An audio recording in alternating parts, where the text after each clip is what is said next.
नमस्कार किसान भाइयों, मैं डॉक्टर राधाकृष्ण इजी सॉल्यूशन पे आपका स्वागत है। आज मैं आपका परिचय एक प्रोडक्ट के साथ में करा रहा हूँ। ये प्रोडक्ट है गोबर भस्म संपूर्ण। इस गोबर भस्म संपूर्ण की बहुत सारी विशेषताएं हैं, उनके संबंध में मैं आपको कुछ जानकारी दूंगा। आप इस प्रोडक्ट का खुद प्रयोग करके देखिए, खुद ट्रायल करके देखिए। आप इसके जो रिजल्ट हैं उनसे बहुत विस्मित हो जाएंगे। ये एक प्रोडक्ट आपके खेत की मिट्टी को अत्यधिक उपजाऊ बना देगा। मिट्टी की संबंधित बहुत सारी समस्याओं से आपको मुक्त कर देता है। मिट्टी को ट्रीट करना, मिट्टी को स्वस्थ बनाना आज पहली आवश्यकता है। उसके लिए बहुत सारे प्रयोग कर रहे हैं। आप इसका प्रयोग करके देखिए। बनाना भी आसान है, उपयोग करना भी बहुत आसान है। इस गोबर भस्म गुण को हमने देसी गाय के गोबर से ही तैयार किया है। इसमें गोबर, देसी गाय के गोबर का घनसत्व है, देसी गाय के गोबर की राख है, देसी गाय के मूत्र की क्षार है।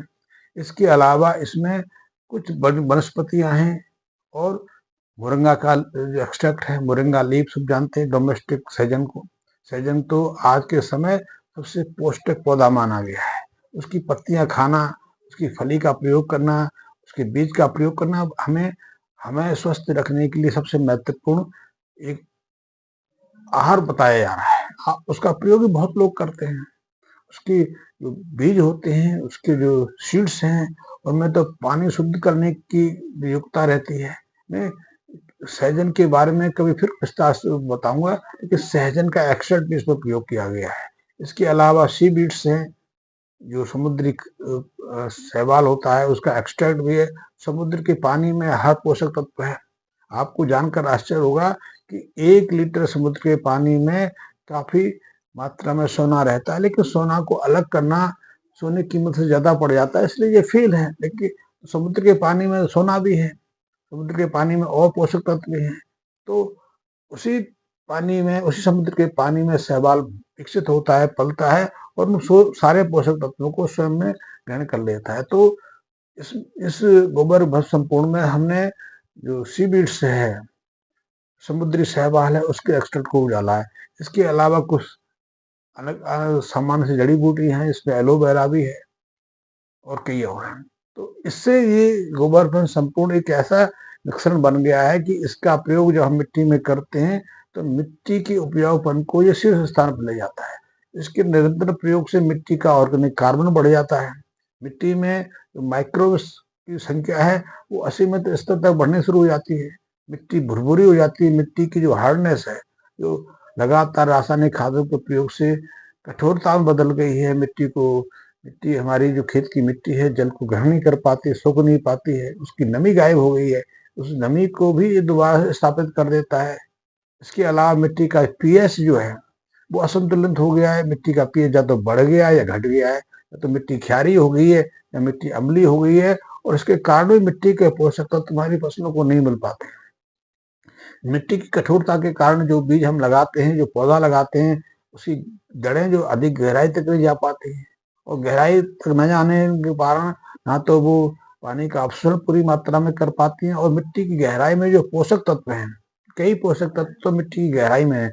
सामान्यतः हमारी फसलें ऊपर के 2-3 इंच तक सीमित रह जाती हैं, और इसीलिए हमें बार बार रासायनिक खादों का प्रयोग करना पड़ता है। अन्यथा हमारी मिट्टी के अंदर तो हर पोषक तत्व है, और सिर्फ 3 पोषक तत्वों की जरूरत हमें नहीं पड़ती, जैसे कि नाइट्रोजन, फास्फोरस और यूरिया, नाइट्रोजन, फास्फोरस और पोटाशियम की, बल्कि अब तो हमें हर पोषक तत्व की जरूरत पड़ने लगी है। यदि हमारी फसल में जिनकी कमी हो जाए तो उस पर प्रतिकूल असर पड़ जाता है। बोरोन की कमी हो जाए तो उसकी विकास रुक जाता है। यदि किसी और पोषक तत्व की कमी हो जाए तो पत्तों की हरियाली गायब हो जाती है, पत्तियां टूटने लग जाती हैं। किसी और पोषक तत्व की कमी हो जाए तो तेल की कमी हो जाती है, बीजों का विकास नहीं हो पाता है, बीज या फल समय के अनुसार बढ़ नहीं पाते। तो ऐसे में हर पोषक तत्व की कमी इसलिए हो जाती है कि हमारे पौधों की जड़ें अधिक गहराई तक प्रवेश नहीं कर पाती। लेकिन यदि अधिक गहराई तक प्रवेश कर पाए तो उन पौधों के पत्तों में है वो सारे पोषक तत्व संचित हो जाते हैं, और ऐसे में जब पतझड़ के मौसम में वो पत्ते झड़ के मिट्टी में मिलते हैं, गलते हैं, सड़ते हैं, अपघटित होते हैं, तो उन सारे पोषक तत्वों को मिट्टी की ऊपरी सतह में ही छोड़ जाते हैं। मिट्टी का जो जो पोषकता है समान बनी रहती है, लेकिन अब तो मिट्टी के अंदर पोषक तत्व, हमारे पौधों की जड़ें गहराई तक जा ही नहीं पाती, तो ऐसे पोषक तत्वों का अभाव रहता है। दूसरा प्रयोग हमने और कर लिया है कि हम जो फसल लेते हैं, जो पौधे अपनी मिट्टी में लगाते हैं, उनको जला देते हैं या अपने खेत से बाहर कर देते हैं, तो मिट्टी के अंदर वो चीज आती ही नहीं है। ये भी कमी है, इसलिए मिट्टी के अंदर पोषक तत्वों की कमी होती जा रही है। ऐसे में मात्र इस गोबर भस्म संपूर्ण के प्रयोग करने से आप मिट्टी की हर वो जरूरत को पूरा कर सकते हैं, मिट्टी की पोषकता को सामान्य से ऊपर स्तर बढ़ा सकते हैं। इस गोबर भस्म संपूर्ण का एक और अद्भुत परिणाम है। परिणाम ये है कि जैसे ही आप इसका प्रयोग करते हैं, उसके प्रयोग करने के बाद 2-3 महीने में आपको अपनी मिट्टी के अंदर केंचुए दिखाई देने शुरू हो जाते हैं। केंचुए का उसमें प्रकटीकरण शुरू हो जाता है, और जिस मिट्टी के अंदर केंचुए आ जाए, सामान्य जो जीवाणु मिट्टी के हैं वो संवर्धित होने लग जाए, अपनी संख्या बढ़ाने लगे, तो उससे आपकी मिट्टी की जो पोषकता है इतनी तेजी से बढ़ती है कि हम उसका कोई किसी से कंपेरिजन नहीं कर सकते। फिर हमें ना तो किसी खाद की जरूरत पड़ती है, ना किसी अन्य चीज की। हमारी फसलें सहजता से हर पोषक तत्व को मिट्टी से ग्रहण करने देती है। ये गोबर बस संपूर्ण खाद नहीं है, ना कोई दवा है, एक ऐसा मिश्रण है, एक ऐसा टॉनिक है जो मिट्टी को उसकी समान गुणों की अवस्था में ले जाता है। इसलिए समान फसलों के साथ में, चाहे वो गेहूं की हो, जौ की हो, मटर की हो, चावल हो, गन्ना हो, कॉटन हो, सब्जियां हो, फल हो, किसी में भी आप इसका निसंकोच प्रयोग कर सकते हैं। मैं तो कहता हूं कि एक बार कुछ थोड़े से एरिया में इसका प्रयोग करके देख लीजिए। आप गेहूं की फसल लेते हैं, आप 10 एकड़ में लेते हैं, 20 एकड़ में लेते हैं, मुझसे उसे लेना नहीं। आप 1 एकड़ के 10वें हिस्से में, यानी कि 100-200 मीटर के एरिया में एक क्यारी ले लीजिए, वहां इसका प्रयोग करके देखिए। आपने फसल बो दी है, फसल बढ़ चुकी है, तब भी इसका प्रयोग कर सकते हैं। आप इसका प्रयोग करिए, सामान्य सा 20-25 लीटर पानी में इसका 100-200 ग्राम, 300 ग्राम के आसपास मात्रा लेके उसे घोल लीजिए, और आप सिंचाई कर रहे हैं तो सिंचाई के साथ मिक्स करके उसे दे दीजिए। साथ में चाहें उसका 5-10% सॉल्यूशन का स्प्रे करा दीजिए। फिर महीने में 15 दिन में दोबारा सिंचाई करते हुए फिर दे दीजिए, और 2-3 बार दे दीजिए। आप फसल कोई भी लेते हैं, साग सब्जियां तो ऐसी हैं जो 90 से 120 दिन में ही पूरी हो जाती हैं, तो 120-25 दिन में ही इसका परिणाम आ जाएगा। गेहूं की फसल को थोड़ा ज्यादा समय लग जाता है, जौ की फसल और ज्यादा समय लगता है, गन्ने में तो 7-8 महीने का समय लगता है, कॉटन में भी 7-8 महीने का समय लगता है, दालें हैं उनमें भी 3-4 महीने से लेकर 5-6 महीने का समय लगता है। किसी भी फसल में इसका प्रयोग करके देखिए, आपको पहले महीने में ही इसका परिणाम दिखाई देना शुरू होगा। आपकी फसलें हैं, उनकी हरियाली बदल जाएगी, पत्तों की संख्या बदल जाएगी, पत्तों की संख्या बढ़ जाएगी, डालियां निकल आएंगी, नई नई शाखाएं निकल आएंगी, और उसके फूल जो है, फूलों की संख्या बढ़ जाएगी, फूल गिरने रुक जाएंगे। फूलों का फलों के रूप में, बीज के रूप में, बालियों के रूप में जो रूपांतरण की प्रक्रिया है वो बढ़ जाएगी, रंग में बदलाव आ जाएगा। आप जो भी साग सब्जी फल इस गोबर भस्म संपूर्ण के प्रयोग से लेंगे, उसके स्वाद में, उसकी गंध में, उसकी मिठास में एक अलग परिवर्तन करेगा। सबसे बड़ी चीज है कि इसके प्रयोग से हमारी फसलों में, हमारी साग सब्जियों में, हमारे फलों में जो रोग लगने की गति थी वो धीमी पड़ जाएगी, धीरे धीरे वो खत्म हो जाएगी। पहली बार बार आपको कई तरह की दवाओं का प्रयोग करना पड़ता है, तो निश्चित ही पहली बार में इसके प्रयोग करने से 50% आपकी फसलें रोगों से सुरक्षित हो जाएगी। दूसरी चीज मैं कहूंगा कि आप इसको प्रयोग से करने से पहले मिट्टी का एनालिसिस करा के देख लीजिए, अपनी मिट्टी की जांच करा के देख लीजिए, और फिर 3-4 महीने इसका प्रयोग करते रहिए, यानी 2 फसलों में प्रयोग कर लीजिए। 6 महीने में 2 फसलें निकल आएंगी, 2 फसलों में मात्र इसका प्रयोग करना है। और आपने 100 मीटर स्क्वायर का एरिया लिया, क्यारी ली है, तो मात्र 1 किलो, वैसे तो 1 एकड़ जमीन के लिए 2 किलो पर्याप्त है। 2 किलो को आपने कई मात्रा में बांट के प्रयोग करना है। आपने पानी के साथ इसका प्रयोग करना है, खाद के साथ प्रयोग करना है, बीज की का जो आप बीज थेरापी करते हो, बीजोपचार करते हो, उसमें भी इसको प्रयोग कर लेना है। स्प्रे के रूप में कर लीजिए, आप किसी भी तरह का स्प्रे कर लीजिए। आप इसके बाद जैसे ही 3-4 महीने के बाद, 5 महीने के बाद दोबारा मिट्टी की जांच करा कर देखेंगे, तो आपको पहली मिट्टी की तुलना में दूसरी बार की मिट्टी में जमीन आसमान का अंतर नजर आएगा। आप सारे ये परिणाम है, आप अपनी आंखों से देखोगे। मैं बेचने की बात नहीं कर रहा, आप आधा किलो, 250-300 ग्राम मेरे यहाँ से मुफ्त ले सकते हो। आप ट्राई करके देखिए, ट्रायल करके देखिए, आपको इसके परिणामों से अद्भुत आश्चर्य होगा, क्योंकि ये सब नेचुरल है, कोई रासायनिक तो है नहीं, कोई इसमें केमिकल तो है नहीं। ये मैंने जैसे बताया कि इसमें गोबर का एक्सट्रैक्ट है, गाय गोबर देसी गाय का है, और देसी गाय का गोबर तो वैसे ही लक्ष्मी रूप है। शास्त्र में कहा गया है गाय के गोबर में लक्ष्मी का वास है। इसमें गौमूत्र की भस्म है, गौमूत्र की भस्म का तो प्रयोग स्वयं हम करते हैं, गाय के गोबर का प्रयोग भी हम करते हैं, तो उनका इसमें प्रयोग है।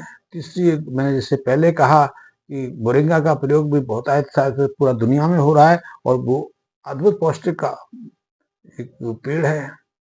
इसके बाद सीविड्स का भी मैंने कहा। और जड़ी बूटियों में बात करें, जड़ी बूटी सामान्य को विशिष्ट तो है नहीं को मैं हिमालय से लेके आया हूँ, तो सामान्य हमारे आसपास जड़ी बूटी जैसे घृतकुमारी है, एलोवेरा है, इन्हीं सब का प्रयोग है।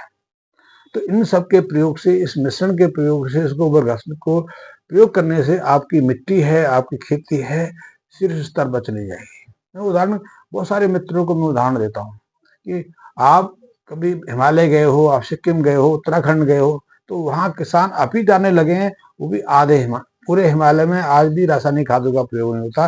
पूरा उत्तराखंड में आज, आप केदारनाथ गए होंगे, केदारनाथ की आपने पहाड़ियां देखी होंगी, केदारनाथ मंदिर के आसपास में, बासुकी ताल के आसपास देखा, वहाँ कौन क्या डालता है, लेकिन वहाँ वनस्पतियां निरंतर निकलती रहती हैं। वहाँ आप 2-4 महीने रुक के देख लीजिए, 2-4 महीने में 2-4 विजिट करके देख लीजिए, आपको वहाँ ऐसे ऐसे फूल दिखाई देंगे। पहली बार आपको नीला दिखाई देगा, दूसरी बार नीला लाल दिखाई देगा, तीसरी बार हरा लाल। वहाँ अद्भुत, हर 15-20 दिन में फूलों की रंग चक्र बदलता रहता है। वो कहाँ से आते हैं? क्योंकि वहाँ मिट्टी इतनी उपजाऊ है, मिट्टी की इतनी विशेषता है, उस मिट्टी में ऐसे माइक्रोब्स हैं, ऐसे सूक्ष्म कण हैं, ऐसे जैव रसायन हैं कि उस मिट्टी को इतना उपजाऊ बनाए हुए हैं कि ठंड की इस प्रतिकूल जो वातावरण की स्थिति में भी वहाँ वनस्पतियों का सहजता से विकास होता है। मैं उदाहरण तो आधार केदारनाथ इसलिए कह रहा हूँ, केदारनाथ आज 12-13 लाख आदमी हर साल जाता है, देख सकता है। वहाँ तमाम तरह की वनस्पतियां स्वतः पैदा होती हैं।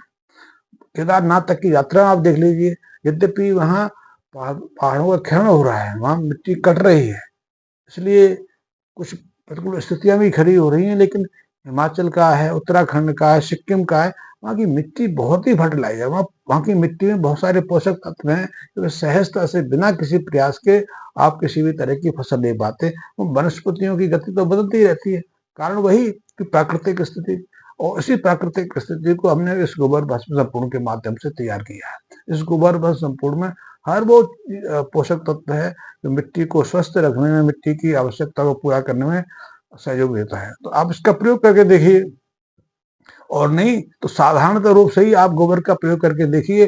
गोबर के प्रयोग के संबंध में मैं अपना वीडियो आगे डालूंगा, आप उसका ऐसे ही प्रयोग करके देखिए कि गाय के गोबर गौमूत्र का प्रयोग तो हजारों सालों से कर रहे हैं। आपने अपने खेतों में 1-2 बार अवश्य गायों को बैठाया होगा, गाय के रेबड़ बैठाए होंगे, फिर बकरियों को बैठाया हुआ, ऊँटों को बैठाया हुआ। आखिर उनको क्यों बैठाते थे? इसीलिए बैठाते थे कि 1-2 दिन के अंदर अपना गोबर का त्याग करें, मूत्र का त्याग करें, वहाँ खुरों से इसको खोदें। इसी से मिट्टी की बहुत सारी जरूरतें पूरी हो जाती थी। माइक्रोब्स जो सूक्ष्म कण हैं वो संवर्धन कर लेते थे। तो उसी चीज पर ध्यान देके हमने इस गोबर भस्म संपूर्ण को प्रयोग किया है, और इसके माध्यम से हम मिट्टी को सुधारने में काफी हद तक सफल हुए हैं, और ये प्रयोग के रूप में मैं आपको दे रहा हूँ। आप प्रयोग करके देखिए और अपने प्रयोग से मुझे निश्चित ही सूचित करने का प्रयास करिए। धन्यवाद मित्रों।